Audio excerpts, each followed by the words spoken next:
বাংলাদেশ জাতীয়তাবাদী দল ইতালি বিএনপির বলনিয়া শাখার উদ্যোগে ৪৭তম প্রতিষ্ঠা বার্ষিকী উপলক্ষে দোয়া ও আলোচনা সভা অনুষ্ঠিত হয়েছে। ইতালি বলনিয়া প্রতিনিধি হিমেল জমাদ্দারের পাঠানো তথ্য ও ভিডিও চিত্রে বিস্তারিত।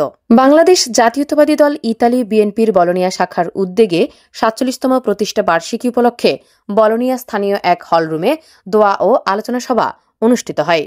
আলোচনা সভায় মাহফুজুল বাড়ি ফিরোজ, সদ্য সাবেক সভাপতি, বলনিয়া বিএনপির সভাপতিত্বে জয়নাল আবেদিন ও সেলিম দেওয়ানের যৌথ সঞ্চালনায় পবিত্র কোরআন থেকে তেলাওয়াত, জাতীয় সঙ্গীত ও দলীয় সঙ্গীত এবং ভারপ্রাপ্ত চেয়ারম্যান জনাব তারেক রহমানের রোগ মুক্তি কামনা করে এবং বীর মুক্তিযোদ্ধা শহীদ জিয়াউর রহমান এবং আরাফাত রহমান কোকর আত্মার শান্তি কামনা, রুহের মাগফিরাত কামনা, বিশেষ মোনাজাত ও দোয়া করা হয়।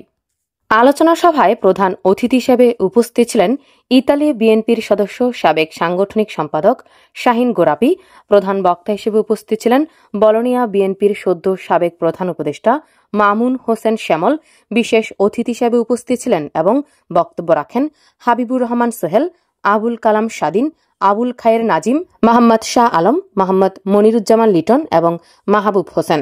আরও বক্তব্য রাখেন আবুল খায়ের, সুজন পাটোয়ারি, ফয়সাল হোসেন সুমন, রাশেদ আলম সহ আরও অনেকেই বক্তব্য রাখেন। সার্বিক তত্ত্বাবধানে ছিলেন হাসান খান, মহিউদ্দিন আহমেদ, মিজানুর রহমান, সানাউল হক সুমন, কামরান হাসান শরীফ, ইসমাইল হোসেন, আহসান হাবিব, সর্দার মাহবুব, মুন্না, আরিফ ভুইয়া, আমিনুল ইসলাম, সোহেল সেজান, উজ্জ্বল খান সহ ইতালির বলনিয়া বিএনপির অঙ্গ সংগঠনের নেতাকর্মীরা।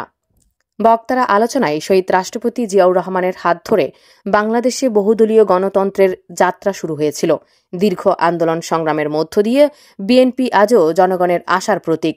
তারা অভিযোগ করে বলেন, গত ১৬ বছরের দুঃশাসনে দেশে গণতন্ত্র স্তব্ধ হয়ে গেছে।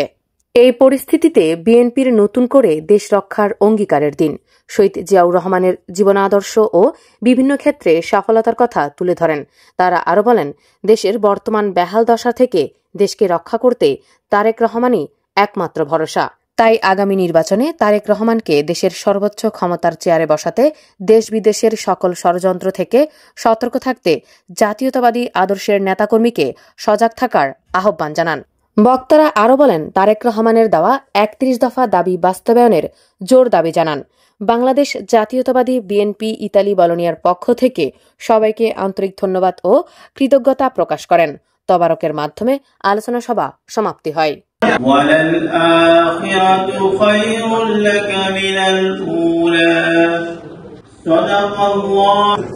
বিএনপির এই প্রতিষ্ঠা বার্ষিকী উপলক্ষে আজকের এই দোয়া আয়োজনে আমাদের সকলকে কবুল আর মঞ্জুর করে নেন। আগামী দিনের ভবিষ্যৎ তারেক রহমানকে আপনি সুস্থ রাখেন। اللهم وفقنا لما تحب وقنا عذاب النار. اللهم انصرنا فإنا خذلنا. اللهم اهدنا سبل الآخرة. দেশ গড়া তাদেরকে দেশ গড়ার কাজ চিরদিন তোমার রাষ্ট্র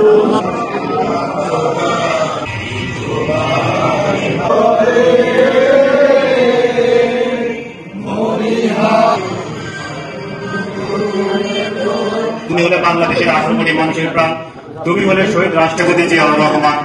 টেকনাফ থেকে তুলিয়া রূপসা থেকে পাথরিয়া সারা বাংলার ধানের শীষে জিয়া তুমি আছো মিশে। আজকের এই আলোচনা সভা আরেকটা বিষয়ে খুবই আপসেট, যেটা হচ্ছে গত 15.5 বছর যখন দেশে ছিলাম ঢাকার রাজপথে আন্দোলন করেছি। তো তারপরে যখন ইতালিতে এসেছি, ইতালি সহ ইউরোপের বিভিন্ন দেশে আন্দোলন সংগ্রামে যোগদান করেছি। গত 15.5 বছরের বিএনপি সহ বিরোধী দলের সকল নেতা কর্মীর গুম, খুন, অত্যাচার, নির্যাতনের পটভূমি হচ্ছে 24 5 আগস্টের গণ অভ্যুত্থান। তাই গণ অভ্যুত্থান কারো বাপের না, এটা স্পষ্ট বলে দিতে চাই। সংগ্রামে উপস্থিতি আমাদের অনেক সিনিয়র নেতা নেতৃবৃন্দ সম্পৃক্ত ছিলাম। আমরা প্রত্যক্ষভাবে লক্ষ্য করছি যে সেখানে রাজনীতি করার আসলে কতটা দুঃসাহস ব্যাপার ছিল। আমরা যারা মামলা শিকার হয়েছি, আমরা যারা বারবার গ্রেপ্তার হয়েছি, আমরা যারা রিমান্ডে গিয়েছি, আমরা যারা ডান্ডা বেড়ে নিয়ে কোর্টে বারবার দাঁড়িয়েছি, আমরা জানি যে এখানে রাজনীতির বর্তমান যে প্রেক্ষাপট, এই অবস্থাতে আসতে কতটা পথ পাড়ি দিতে হয়েছে। সংগ্রামী নেতৃবৃন্দ, প্রতিষ্ঠাবাসী উপলক্ষে আজকে আমার এখানে বলতে বাধ্য হচ্ছি, আজকে বাংলাদেশে ফেব্রুয়ারি মাসের নির্বাচনকে বানচাল করার জন্য বাংলাদেশে কিছু ইসলামিক দল নামে আজকে উঠে পড়ে লেগেছে। আমি একটি কৌতুক বলে তাদের আজ তারা বিভিন্নভাবে গুপ্ত সংগঠন করে এক সুযোগ খুঁজে, পরগাছা ছিলেন না, পরগাছা গ্রামে দেখছেন অনেকে, পরগাছা হলুদ পরগাছা, জামাত হলেন একটা পরগাছা। তারা সুযোগের জন্য কিছুদিন আওয়ামী লীগের কান্দে ভরতে চলে, কিছুদিন বিএনপির কান্দে ভরতে বসে। আওয়ামী লীগ ফ্যাসিস্টের অত্যাচার নির্যাতনের পরেও বিএনপি ব্যঙ্গ করে নেই। বিএনপি এমন একটি দল, আওয়ামী লীগ সহ বিভিন্ন সংগঠন, বিভিন্ন বাহিনীর দ্বারা নির্যাতিত একটি দল, তারপরও বিএনপিকে কেউ টুকরো টুকরো করতে পারে নাই। বিএনপি থেকে কোনো লোক বিতাড়িত হয়নি। সামনের নির্বাচন আসছে, আমরা একটি দৃশ্যমান শক্তির বিরুদ্ধে এতদিন সংগ্রাম করেছি, এখন আমাদেরকে চলতে হবে একটি অদৃশ্য শক্তির বিরুদ্ধে। অদৃশ্য শক্তি যারা গুপ্তচরভাবে রাজনীতি করে, গুপ্তচরভাবে 16 বছর আওয়ামী লীগের সাথে মিলেমিশে করেছে, তাদের বিরুদ্ধে মনে হয় আমাদেরকে রুখে দাঁড়াতে হবে। আমাদের যে বর্তমান নেতা, তার অহংকার, তারেক রহমান বারবার বলতেছে যে আমাদের নির্বাচনটি এত সহজ হবে। অত্যন্ত দুঃখের এবং পরিতাপের বিষয়, যেখানে দলের প্রধান বলে নির্বাচনটি এত সহজ হবে না, তখন আমরা নেতাকর্মীরা ভাবি যে আমরা ক্ষমতায় চলে আসছি। এটা আমাদের নেতাকর্মীদের জন্য একটা মারাত্মক ভুল। যেখানে বারবার দলের প্রধান বলে যে আমাদেরকে অনেক কাঠগুড়া করাতে হবে, অনেক সংগ্রামের বিনিময়ে আমরা পথ চলতে হবে, সেখানে আমরা নিজেদেরকে ক্ষমতায় চলে আসছি, ক্ষমতার দ্বার প্রান্তে আসি, এগুলো বাবা অত্যন্ত নির্বোধের পরিচয় বলে আমি যোগাযোগ মাধ্যম, ফেসবুক, সোশ্যাল মিডিয়াতে যতটুকু সম্ভব আপনারা একটি করার জন্য আমি বার্ষিকীতে যদি কেউ বিএনপিকে ধারণ করেন মনে মনে, আদর্শকে ধারণ করেন মনে মনে, তাহলে বলবো কোন রকম দলাদলি না করে আত্মহংকার সিনিয়রদের, অর্থাৎ বয়সে যারা বড়, তাদেরকে সম্মান দেখিয়ে এই বিএনপিকে আবার নতুনভাবে পুনরুজ্জীবিত করুন। সামনে অনেক কাজ বিএনপির।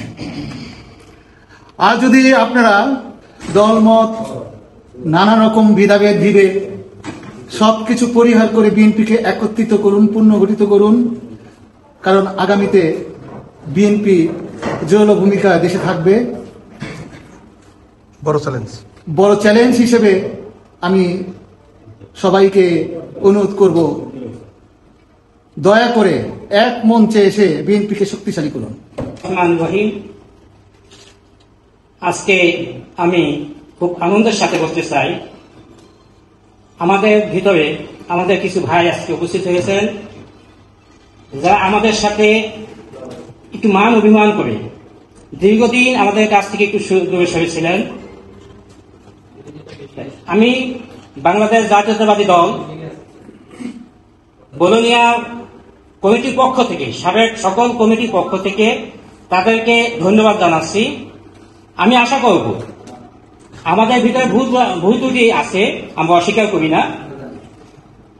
আসেন ভাই, আজকে যেভাবে আসছেন বা যারা এখনো আসেন নাই, সবাই মিলে বাংলাদেশ জাতীয়তাবাদী দল বোলোনিয়ার কে আমরা অনেক শক্তিশালী করি। 40তম প্রতিষ্ঠা বার্ষিকীর উপলক্ষে, যেহেতু আমার পূর্বের বক্তব্য, আপনি কারাবন্দী হন, ওখানে যান এবং বাংলাদেশ 26শে মার্চ স্বাধীনতা কালুঘাট ব্যাটন কেন্দ্র থেকে এই আমাদের যার দল আমরা করি, যার দল আমরা ধারণ করি, শহীদ প্রেসিডেন্ট জিয়াউর রহমান 26শে মার্চ কালুঘাট ব্যাটন কেন্দ্রে স্বাধীনতা ঘোষণা করেন। বিএনপি 47তম প্রতিষ্ঠা বার্ষিকী উপলক্ষে বিএনপির পক্ষ থেকে সবাইকে শুভেচ্ছা ও অভিনন্দন। আসসালামু আলাইকুম।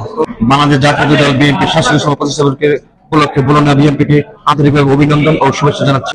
আজকের এই বাংলাদেশ জাতীয়তাবাদী দল বিএনপির 47তম প্রতিষ্ঠা বার্ষিকী উপলক্ষে আজকে আলোচনা সভার সম্মানিত সভাপতি, আমার বয়োজ্যেষ্ঠ, পরিস্থিতিতে যেটা আমাদের বিএনপি কর্মীরা মিডিয়া ট্রায়ালের ভিতরে পড়ছে, সেই মিডিয়া ট্রায়ালটা হলো ধর্মনিয়া।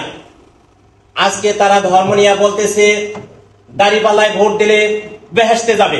মাশাআল্লাহ, আমাদের বেহেশতে যাওয়ার পথ একেবারে সহজ হয়ে গেছে গা। দাড়িপাল্লা ভোট দিলে আমরা বেহেশতে চলে যাবে, এই মিথ্যা ভুয়া কথাবার্তা বলার জন্য তারা যে তাদেরকে যে এখন তওবা করা উচিত, সেটা তারা এখন তাই সবাইকে অনুরোধ করব, বাংলাদেশ জাতীয়তাবাদী দল আমরা সবাইকে বাংলাদেশ জাতীয়তাবাদী দল যারা ভালোবাসি এবং তাদের অনুরোধ করব, আপনারা কোনো ভেদাভেদ মিলিয়ে আপনারা বাংলাদেশ যারা যারা এখানে বিএনপি করেন এবং বাংলাদেশে বিএনপি করেন, আমাদের অনেক পরিবার আছে এখানে আমরা বিএনপি করি এবং বাংলাদেশের মধ্যে একটা বড় দল বাংলাদেশ জাতীয়তাবাদী দল।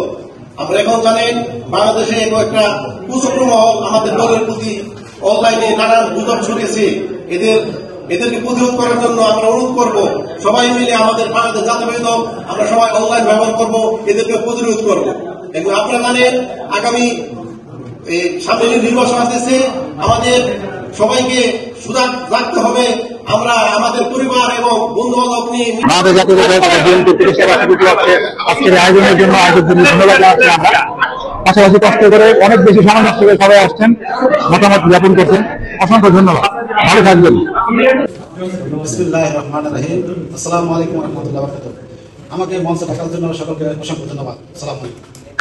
আমাদেরকে প্রথমেতে আমরা যারা প্রবাসে আছি, আপনারা সবাই সবার জায়গা থেকে নির্বাচনের জন্য মানসিকভাবে প্রস্তুতি নিতে হবে এবং আমাদের যারা বাড়িতে আছে, দেশে আছে, সবাই সবার কাছে যে যেভাবে পারেন ওইভাবে রাজনৈতিকভাবে আপনারা আপনাদের পরিবারকে ধানের শীষে ভোট দেওয়ার জন্য প্রস্তুতি নিতে বলবেন এবং কাজ করবেন। সাথী বন্ধুরা, মুক্তির মন্দির ও সোপান তলে কত প্রাণ হলো বলিদান, দেখা আছে অশ্রু জলে। কত বিপ্লবী বন্ধুর রক্তে রাঙা বন্দিশালার ওই শিকল ভাঙা। তারা কি ফিরবে আজ, তারা কি ফিরবে আজ সুপ্রভাতে। কত তরুণ অরুণ গেছে অস্তাচলে। তার প্রতি শ্রদ্ধা নিবেদন করে আমি আমার বক্তব্য শুরু করছি। সম্মানিত উপস্থিতি, রমনা রেস্তোরাঁয় বাংলাদেশে যখন কোনো রাজনৈতিক দল ছিল না, বঙ্গবন্ধু শেখ মুজিবুর রহমান সমস্ত রাজনৈতিক দলকে বন্ধ করে দিয়ে বাকশাল গঠন করে সমস্ত রাজনৈতিক দলকে বন্ধ করে দিয়েছেন। এক নেতার এক দেশ, বঙ্গবন্ধুর বাংলাদেশ, এক রাতে গোষ্ঠী শেষ। এটা আমার যাই হোক, এরপরে আমরা এখানে যারা আছি আমরা অনেকেই জানি বিভিন্ন পট পরিবর্তনের মধ্য দিয়ে যখন শহীদ প্রেসিডেন্ট জিয়াউর রহমান বাংলাদেশের রাষ্ট্র ক্ষমতায় অধিষ্ঠিত হন, এখন আমরা অনেকেই আলোচনার খাতিরে বা যারা জিয়াউর রহমানকে পছন্দ করে না, জিয়াউরের রাজনৈতিক দর্শন পছন্দ করেন না, তারা জিয়াউর রহমানকে সামরিক শাসক, উর্দিপরা শাসক এগুলো নিয়ে তারা কটূক্তি করতে পারেন। কিন্তু এখানে একটা জিনিস উল্লেখযোগ্য যে একজন সামরিক শাসক কিভাবে দেশে গণতন্ত্রকে ফিরিয়ে এনেছেন। তিনি বিএনপি প্রতিষ্ঠার মধ্যে দিয়ে, কারণ দেশে আগে যে সমস্ত রাজনৈতিক সংগঠন ছিল, আওয়ামী লীগ ছিল, এই বর্তমানে যে আওয়ামী লীগ আমরা দেখি, এই আওয়ামী লীগ জিয়াউর রহমানের অনুমতি পাওয়া আওয়ামী লীগ। কারণ মাওলানা ভাসানীর যে আওয়ামী লীগ ছিল সেই আওয়ামী লীগ শেখ মুজিবুর রহমান বন্ধ করে দিয়েছেন। তারপরে জাসদ ছিল, আরো অন্যান্য জামাত ইসলাম ছিল, অন্যান্য যে সমস্ত সংগঠন ছিল সমস্ত সংগঠন শেখ মুজিবুর রহমান বন্ধ করে দিয়েছেন। বিএনপির প্রতিষ্ঠা, বিএনপি বহুদলীয় গণতন্ত্র, বিএনপিকে কেন শহীদ রাষ্ট্রপতি জিয়াউর রহমানকে কেন বহুদলীয় গণতন্ত্রের প্রবক্তা বলা হয়? কারণ বিএনপির প্রতিষ্ঠার মধ্য দিয়ে বাংলাদেশে বহুদলীয় গণতন্ত্রের রাস্তাটা সুগম করা হয়, বাংলাদেশে বহুদলীয় গণতন্ত্রের চর্চা শুরু হয়। সেই হিসাবে আজকে যারা আওয়ামী লীগ বলেন বা অন্যান্য রাজনৈতিক দল বলেন যে তাদের ইতিহাস 50 বছরের ইতিহাস, 60 বছরের ইতিহাস, আসলে বর্তমানে বাংলাদেশে যত রাজনৈতিক সংগঠন আছে সমস্ত রাজনৈতিক সংগঠনের বয়স বিএনপির বয়সের সমান। কারণ বিএনপির প্রতিষ্ঠার মধ্য দিয়ে বাংলাদেশে অন্যান্য রাজনৈতিক দল তাদের রাজনীতি করার সুযোগ পেয়েছিল। সম্মানিত উপস্থিতি,